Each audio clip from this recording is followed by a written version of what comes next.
who's a big foe of big government and of the president's jobs plan. He joins me now exclusively. Ron Paul, what do you make of it? Not very impressed then?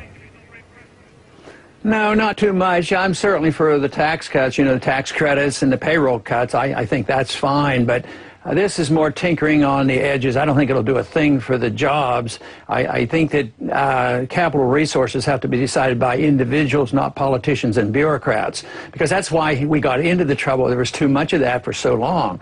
And it doesn't address the subject of debt. Matter of fact, I'm sure it'll increase the debt, because next week we'll find out how he's going to pay for it. But there's a huge debt burden. An individual can't get out from under debt unless he does something. He has to work harder. He has to liquidate debt. He has to pay off the debt, or he has to declare bankruptcy.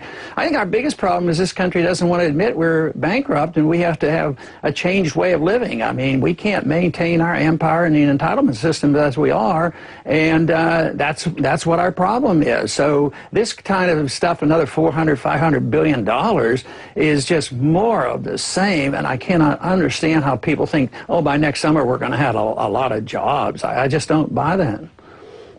But doesn't the president have to do something dramatic? I mean, he couldn't just sit by with the jobless figures as they are touching 10% and do nothing that was even remotely significant.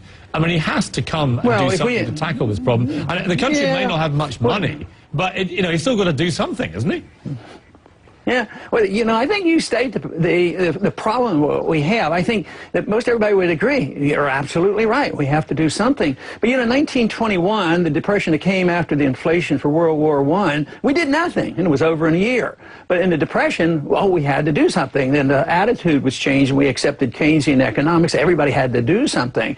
But if we would have done a lot less in '08, instead of bailing out everybody, bailing out all the mistakes and propping up the debt, dumping all the debt into the Federal Reserve, which meant it was dumped on the people, and the people lost their jobs and then lost their houses. So I would say, yes, you should have done a lot less, a lot sooner, but politically, it's a tough sale, because people have been conditioned to say, it's the government's responsibility to take care of me. Even if the government is the people, and the government is broke, and the jobs are gone. So we have to change our whole philosophy of running the economy. The people should run the economy, and not buy into this idea that the entitlement system can be preserved and we don't have to cut anywhere. And as long as we believe that, I just don't think we're going to do much better. So I'm looking for, in the long term, we're going to keep slipping and sliding, and I don't see an improvement at the rate we're going for a long time to come.